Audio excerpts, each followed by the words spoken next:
it's Berta J. You're back in my kitchen with me today. What I want to do over the next 3 shows is to give you an example of what you could do to eat a vegan Thanksgiving dinner. We're going to start today with cranberry sauce, homemade full berried cranberry sauce, very simple. And also we're going to do some greens, kale, my way. I think you'll like it. So let's get started with the cranberries. I want you to know that cranberries usually come in, I don't know why, they don't come in a pound, they only come in 12 ounces. So buy a 12-ounce bag of cranberries. These are the ones that I bought, local grocery store. What you want to do is to wash them. The instructions on the bag say just wash them and throw them in here with some sugar and water. Don't do that. Because in the bag, because these things grow in low-lying vines in beds called bogs, what happens is there are little tiny pieces of things like this that get caught in the bags. You don't want to eat that. That's hard. And also the cranberries shouldn't look like this. I took out all the ones that are real mushy. A cranberry, the rule of thumb is that if a cranberry bounces, you're doing pretty good. See how that bounces?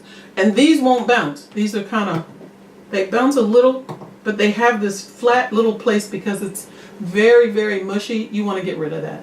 So these are the things that you'll find once you go through the bag. You'll find these little pieces of sticks and unbounceable cranberries.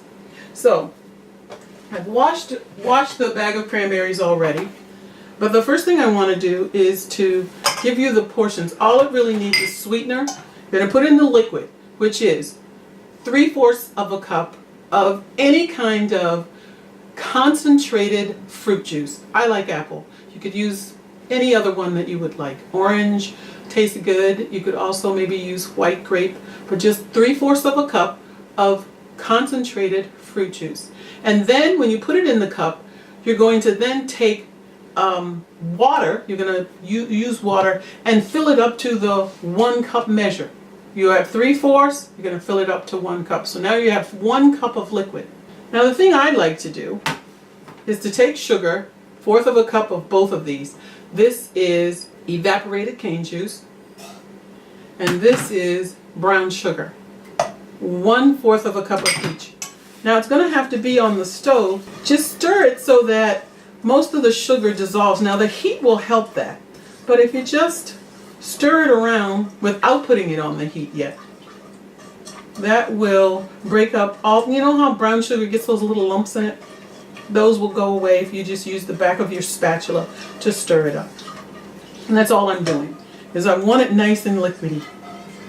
And then I'm going to put it in an apple. My recipe has an apple. Use a large apple. Cut it into small pieces, and then you're going to put in the washed cranberries that bounce. Now this isn't going to take very long to do. Then you're going to put it on the stove. You're going to let it cook for about, it depends, keep an eye on it, don't go anywhere, between 6 to 10 minutes. Okay, about I'll say 5 to 10 minutes. But you'll know that they're done because each one of the berries, you'll start to hear them pop. And once they've done that, and it starts to thicken, you're going to be done. Okay, so I'm going to put it on the fire, and then we'll come back and I'll show you what it looks like once you're cooked it. Okay?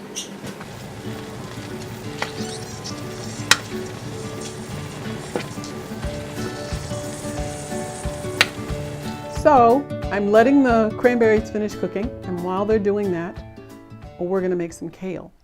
What you have to do is to go to the store, and I have 2 bunches. It's like they're about that big around at the base. They put a rubber band around it, and what I did is I washed it. You have to wash leafy greens really well, because if you don't, when you eat them, you're going to taste a grit, and it could be some dirt that's left over. So you need to wash it really, really well.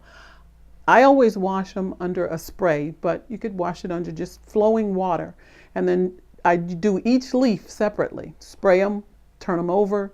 So that's what I've done with this and cut up this. But I wanted to show you how I cut up the the kale. I pack them one on top of the other. It doesn't matter the size. If they're small like this, you can just throw it in. What I do is just cut across. Makes it easier. They're like bite-sized pieces. And I just cut across all the way down to the end. And I kind of turn the bunch, cut right down through it. And take it, throw it over here. You can see me do this one as well. So you want to do this with your collard, your kale, Swiss chard, spinach. Wash it really well. A lot of times farmers will plant it in sandier soil to get all of that off. Okay, so we're all done with that. Now what we're going to do is cook it. Get all your little pieces. And what I cook it with, very simply, without a lot of oil and pieces of meat, is you take a nice sized pan and you're going to put in 1.5 cups of water. And then I use this vegetable broth, which I've shown you before. It's powdered. See? Well, kind of lumpy. See? So I'm going to use just 1.5 teaspoons of that and put it in. Now that's going to have to come to the boil. So I'm going to put it over here.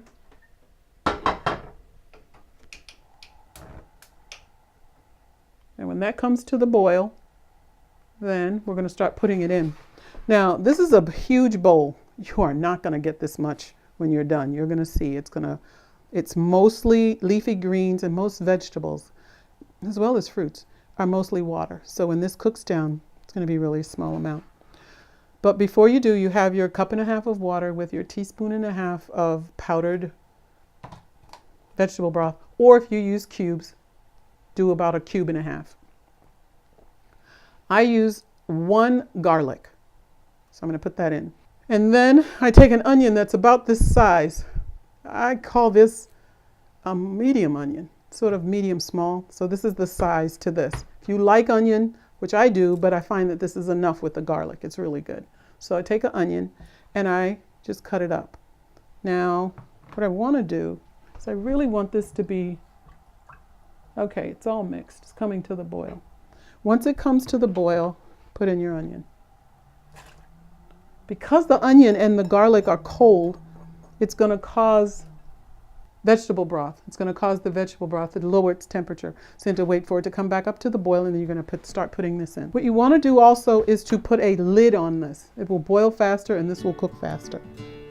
So once you have incorporated all of the kale into your vegetable broth mixed with the onion and garlic, the last of it's in there, time it for about 10 minutes, and you will see that it will start to shrink.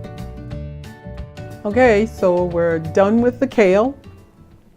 It's all finished, and I will show you. This is all you get from that huge, that yellow bowl of kale. But the onions are nice and tender, and it's just going to be delicious. So I'm going to take some, put it on the plate. These are the first two, so it's not going to be an interesting plate. It'll just be the first two things we cook for our Thanksgiving meal. So that's the kale with the onion and garlic. And the cranberry sauce is nice and thick. I don't know, can you see this? And it's just used as a relish. That would probably be all I'd put on my plate. If you want a little bit more, I'll put some more on so you can see the apples. But that's it. These are the first two things in your Thanksgiving dinner, and it will grow from this in the next few shows, okay? So I hope that you will try this simple vegetable and cranberry sauce, fresh cranberries made from, cranberry sauce made from fresh whole cranberries. It'll be fun. You'll have a good time, and it won't take you that long. So glad that you joined me in my kitchen today, and leave me a comment or a question. And don't forget to subscribe, okay? Bye for now.